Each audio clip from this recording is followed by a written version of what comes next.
Yeah. Sagada Pottery. Pottery. Pottery? Pottery? Pottery. Saan tayo ma-park? Yeah. Yes. Hanap lang ng parking. Sa kabila, pre. Dito na lang. Dito na lang. Lock mo na lang.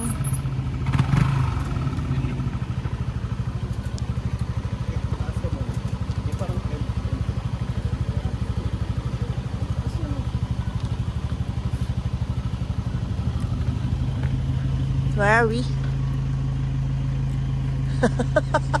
Kuya, natanggal. Kuya, ayaw matanggal. Ayaw? Tapos lock mo lang.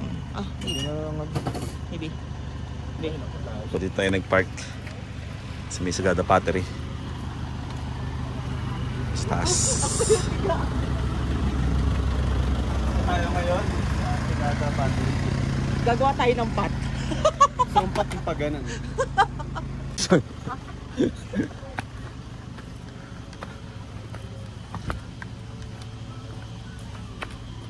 Ay, tinda pala ng pagkain dito. Cheese muffins for sale. Gandang hapon po.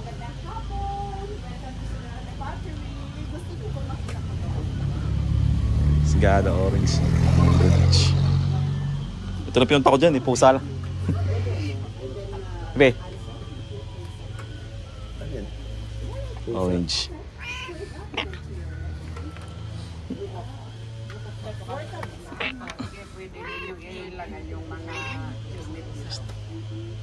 Ganyan na? Saan pa pwede? Ah, pwede pa dito. Dito na, helmet na, baby. Helmet, dito na lang. Pwede rin.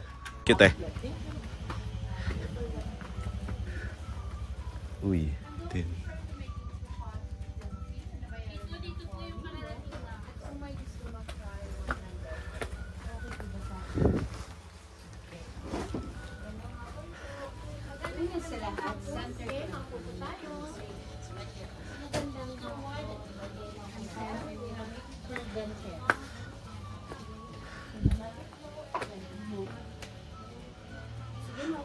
Ilang kayo? Apat po.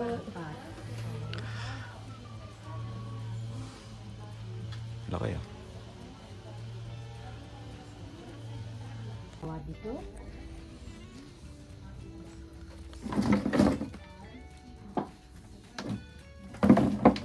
So, ang pottery po na ito, nagsimula siya noong year 2000. Ang clay na gamit namin nanggagaling dito sa Sagada, ngunit hindi ko ibig sabihin na kahit saan namin siya makita ay pwede namin gamitin. We have to be environmentally friendly. Secondly, hindi po amin. Kaya kung saan ang nararapat na kukuhanan, katulad po ng road widening, usually in the middle of that mountain that is Wilders, there can be good clay. Hahakutin namin dito, ibababad po namin dahil pagkatapos ng babad, kailangan namin siyang salain. Sinasala namin siya ng 2 beses hanggat makuha namin ang consistency of fineness na katulad po nito.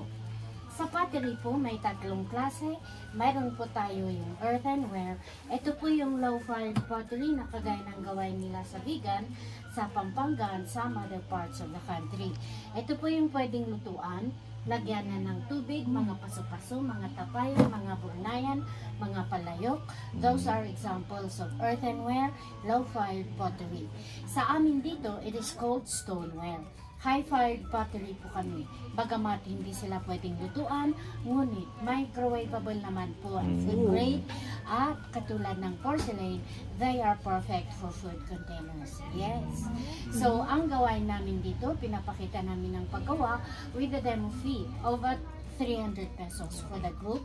After the demo, should you like to do a pot, your pot, it's 100 pesos. Okay? So, ang unang-una kong gagawin, ise-center ko muna ang clay with the speed of the wheel and with the pressure from both of my hands. Ito po ang centering. Oh my God. Importante na ise-center natin siya para maganda ang kakalabsan ng ating gagawing pot. Pag hindi po kasi siya na-center, we cannot shape it the way we want it. So first and foremost, kailangan natin siyang i-center. Pagka na-center naman po siya, ang unang-unang shape na gagawin natin ay cylinder. Cylinder at cylinder ang nauuna bago natin siya i-shape to another shape. Para gawin ang cylinder, lalagyan natin siya ng butas sa pinaka-center, and then from there, itataas po naman natin ang clay. Kung paano natin gagawin yun, i-compress sa ilalim, and then we slide our fingers up, hanggang taas. Ulitin natin para tumaas pa, compress at the bottom, and then we slide our fingers up, hanggang taas. Ito na po ang ating cylinder.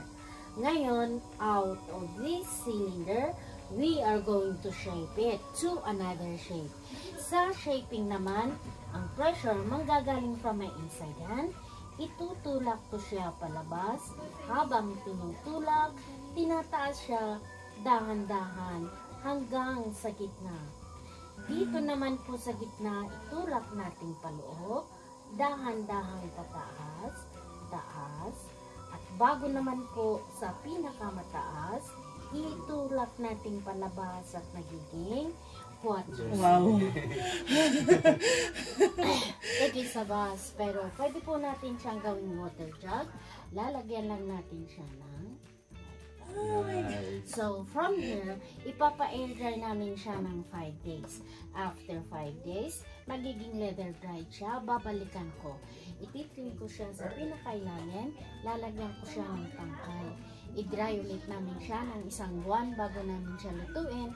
At 2 beses namin siya linuluto. Yan ang pottery bar. Sino pong gustong mag-try? I-assist ko naman po. At kayong dalawa, nakapag ano na ako sa vegan, so do the honor. Iba naman to. Para pagbalik po namin, para may babalikan po ako. Sila po kasi first time First time nila eh. Kami, naka-ano na kami rito. So yung mga first timer. First timer tong dalawa. Sa kanila po natin ibibigay ang honor. At saka yung watch niyo po. Madumi yan. Dito, 2 thumbs at the very middle. We will push them both slowly, straight down, but not through and through. Now we're going to separate your thumbs apart slowly. Good job. I-release ang kamay. Gagawa tayo ng cylinder. I-relax nyo lang po ang kamay. I-relax nyo. I-relax nyo. Huwag nyong igalaw. Ako ang gagalaw sa kamay nyo. Ako pati ang maglalagay ng pressure. So all you have to do is to feel. Compress natin ganyan. And then we slide our fingers up, hanggang taas. Ulitin natin ha. Paki-relax lang. Compress natin. And then we slide our fingers up. Alright. Now we're going to fill it together. All you have to do is slide your hands up. Walang pressure. Para hindi siya mayupi. Dahan-dahan. We just have to go up. Filling the clay to the top. Iyan na po ang cylinder nyo. Ngayon, out of that cylinder, for beginners, ang pinapagawa po naman namin is mangkok. So, para gawin mo ang mangkok, ang pressure manggagaling from your inside hand. So, ang gagawin nyo, itutulak nyo siya palabas. Habang tinutulak, tinataas siya dahan-dahan hanggang sa taas. At the very tip, stay a second, a 2, a 3, and then release. Kayo na po. Itulak nyo siya palabas para lumuwang, para bumuka pa, para magkasya naman ang sinigang. Huwag nyong gamitin pa. Kasi yung bangos dyan. Okay. Tulak. Tulak to the top. Up. Up. Up. Up. At the very tip, stay a second, a 2, a 3, and then release. Ay, oo nga, kasya na sinigang. Diba? Okay. 2 kamay na po. Wala na pong pressure. Gusto ko lang ramdamin mo ulit ang 2 kamay. Wala pong pressure. I-relax nyo lang. Yan. Nakapapong na. Yan. Baby, wanna try? Yo. Up. Up. Up. Up. Hindi ka pwede, may kuko ka. Ikaw? Ikaw po. Balik natin ulit. Magtatamay pa tayo na Ito po, ano naman po ito. Madalawa ni Arin Ano? punta dito. Ikaw saan ka? Baba ka ng Banawe? Ayos. Very good. Good job. Nice. Perfect. Now, alisin natin ang tubig sa pinakagitna. And then, we will smoothen it. Yan. There. Alisin natin. You will have a picture with your masterpiece. Very good. Perfect. Wait. Picture. Okay, flat. Flat. Flat. Ay, paano po? Flat lang yan. Para. Okay. Lahat. May ano ka, ikaw na mag-picture para. Hindi, sa video ko. Ay, pero may Ako na lang. Lovejoy kasi siya. Lovejoy. Kaya LJ.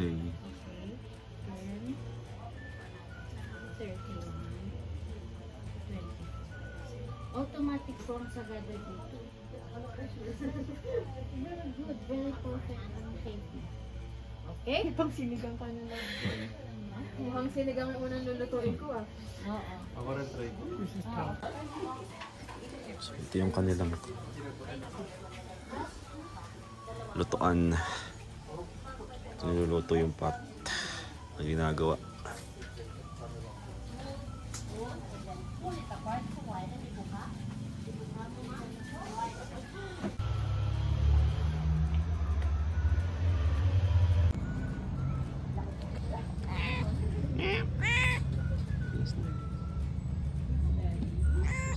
May Sagada Pottery. Cute po itong orange cat. Di pala siya cute. Di ba siya little pala? Malaki na siya.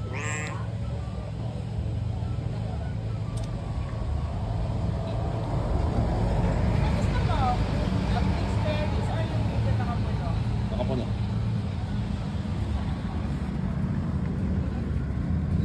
Siyete. Mama. Ano pa nga pangalan niya? 7. O, siyete.